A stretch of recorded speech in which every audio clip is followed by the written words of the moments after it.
À cause des émeutes dans les banlieues de Paris, le premier ministre français Dominique de Villepin a décidé de reporter sa visite prévue hier au Canada. On a avec nous pour en parler, essayer de comprendre ce qui se passe là-bas, l'auteur Maurice G. Dantec. Bonjour Maurice. Bonjour. Alors, vous êtes un maudit français, là. Oui. C'est comme ça qu'il faut surtout maudit, il faut dire. Surtout maudit, hein. Oui. Vous avez écrit plusieurs romans, j'en ai lu plusieurs là-dedans, parmi ceux-là, et vous parlez souvent de la banlieue, vous parlez souvent de la police, des policiers. Puis J'en viens. Puis ce matin, je me suis dit, il faut vraiment que je parle à Dantec pour essayer de comprendre ce qui se passe en banlieue de Paris. Ça fait 7 jours, 7 nuits qu'il y a des émeutes, de la violence. Pouvez-vous d'abord m'expliquer comment on en est rendu là? En fait, je vais plutôt vous dire comment on en est rendu là de la manière suivante. C'est-à-dire que là, ce qui est en train de se passer, c'est ce qu'on appelle un prolégomène à la future guerre civile française. Alors, parlez-moi français, par exemple. C'est un prologue à la future guerre civile française, qui est en gestation depuis des années. Guerre civile française, je répète mes mots. C'est-à-dire que là, visiblement, ce qu'on appelle les forces de l'ordre républicaines sont dépassées par les événements. Le mouvement va évidemment faire tache d'huile. On commence à tirer sur les policiers à armes réelles, avec des armes de poing. Il faut savoir que dans toutes les banlieues, ce qu'on appelle les banlieues parisiennes, ou lyonnaises, ou marseillaises, des armes de poing de guerre, j'entends par exemple des fusils d'assaut AK-47 venant d'Albanie ou de Bosnie, sont planqués dans les caves, qu'elles attendent que le moment opportun pour sortir. Quel va être le moment opportun? Le moment où l'État républicain n'aura plus les moyens d'assurer l'ordre public. À ce moment-là, on en est très proche. À ce moment-là, la seule chose peut-être positive que ces émeutes, disons, ont engendré, c'est le fait que vous avez évité une visite de Villepin à Montréal. Ça, déjà, c'est pas mal. Mais à part ça... Il faut voir le bon côté des choses. Il faut toujours voir le bon côté des choses. Ce qui est en train de se passer, si vous voulez, c'est ce que j'appelle la convergence des catastrophes. D'un côté, comme vous l'avez remarqué les 2 dernières années, le gouvernement français a tout fait pour ne pas intervenir aux côtés des États-Unis et de la coalition alliée en Irak. Pourquoi? Attendez, là, vous parlez d'Irak. Oui, pourquoi? Vous allez voir. Pourquoi? Parce que les renseignements généraux, qui est, disons, on pourrait dire la police politique française, savaient déjà que les banlieues étaient très fortement, influencées directement par un certain nombre d'imams qui vantaient le djihad. Là, ça fait 20 ans là, que ça traîne. Oui, ça fait 20 ans, mais vous allez voir l'accélération qu'il y a eu. C'est que il y a 20 ans, il y avait déjà des échauffourées, comme on dit, entre les forces de l'ordre et les jeunes des cités en France. C'était des choses régulières. Là, ce qui a changé, c'est que les jeunes, soi-disant des cités, qui envoient des bombes d'acide sulfurique sur les pompiers, qui tirent à balles réelles sur les policiers, ils le font en criant Allah au Akbar. Donc, la différence qu'il y a entre ce qui se passait il y a 15 ou 20 ans et aujourd'hui, c'est qu'il y a une idéologie d'importation qui est venue se greffer sur des problèmes de délinquance, on va dire, sur des problèmes sociaux. Ce qui rend la situation d'autant plus explosive. Allah quoi? Allah ou Akbar. Ça veut dire quoi? Ça veut dire Dieu est grand en arabe. Ok, c'est le cri de guerre du djihad. Ok, et là, ça fait 7 jours que ça pète dans les banlieues de Paris. Absolument. Il y a des feux, il y a 2 jeunes qui sont morts. Oui.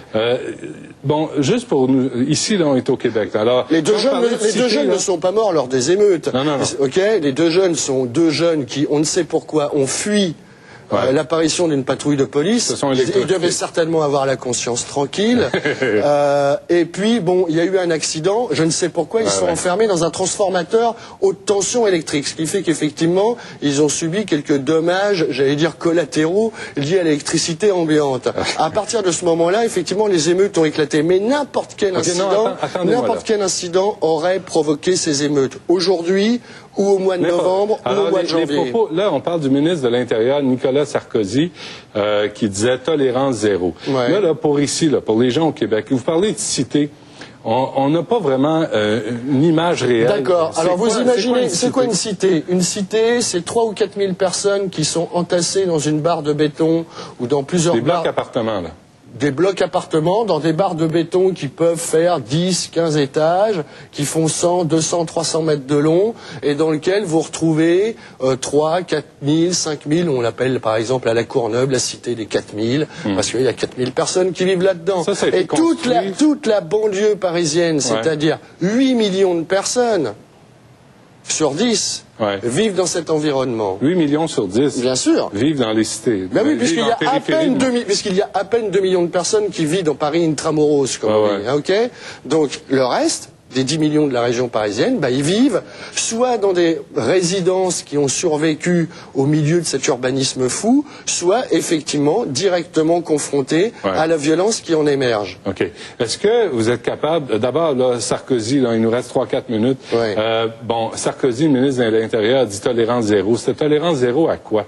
Tolérance zéro à la violence, tolérance zéro aux viols en série qui chaque jour ont lieu dans les cités en question. Parce que les cités en question, si vous voulez, quand elles ont été construites dans les années 50, elles étaient faites pour une population d'ouvriers français pauvres, mais qui avaient, j'allais dire, encore peut-être, une structure psychologique et politique et sociologique et morale qui faisait que ça tenait en place. Malheureusement, à partir des années 70-80, tout ça a disparu sous la culture de mort d'un rap raciste, anti-français, qui fait l'apologie du viol, qui fait l'apologie de la destruction de l'Occident, qui fait l'apologie de la destruction de la France, qui dit qu'il faut tuer tous les flics, qui dit que les femmes blanches sont des esclaves, etc., etc. Ça a été un des éléments, j'allais dire, contributeurs directs au fait qu'effectivement, il y a un abîme qui s'est créé entre la société civile normale et ces gens, ces jeunes, entre guillemets, défavorisés, qui vivent dans les banlieues, qui sont en fait maintenant, j'allais dire, des puppets, des marionnettes, des imams islamistes qui sont implantés dans les banlieues depuis une dizaine d'années. Il y a un clash de culture, il y a un clash de religion. Alors c'est pour ça que vous annoncez la guerre civile. Oui, absolument. Je veux juste vous ramener ici à Montréal. Ça fait 10 ans que vous habitez à Montréal, une dizaine d'années. Est-ce qu'on peut craindre ici à Montréal ce qu'on voit à Paris? Non, vous êtes une société qui est absolument pas construite sur les mêmes, excusez-moi d'employer un mot compliqué, sur les mêmes paradigmes, sur les mêmes valeurs, d'abord, et puis même sur la même organisation urbanistique. Vous n'avez pas autour de Montréal, j'allais dire 60 km au nord, à l'est, à l'ouest et au sud, de cités, c'est-à-dire de projects, comme on dit aux États-Unis. Il y a des quartiers qui se ghettoisent. Vous avez quelques quartiers comme Montréal-Nord, dont on parle de temps en temps, parce qu'il y a des gangs d'Haïtiens. On est bien d'accord. Mais si vous voulez, vous n'avez pas d'un côté une ville où vit grosso modo une bourgeoisie ou une classe moyenne à peu près tranquille, et tout autour un espèce d'immense territoire autonome qui n'appartient plus à la République, qui est définitivement sorti maintenant des gonds de la porte de la République, et ça va aller de mal en pis, c'est évident. C'est-à-dire que là, ça va aller de mal en pis. Parce que la police, hier, quand des policiers sont à deux doigts à demander l'intervention de l'armée, et la loi martiale, si ça s'appelle pas un prologue à une guerre civile, je sais pas, moi je me mets à faire de la BD demain, d'accord. Est-ce que vous pensez retourner en France quand vous voyez ça? Vous avez des enfants? J'ai un enfant, mais qui vit ici.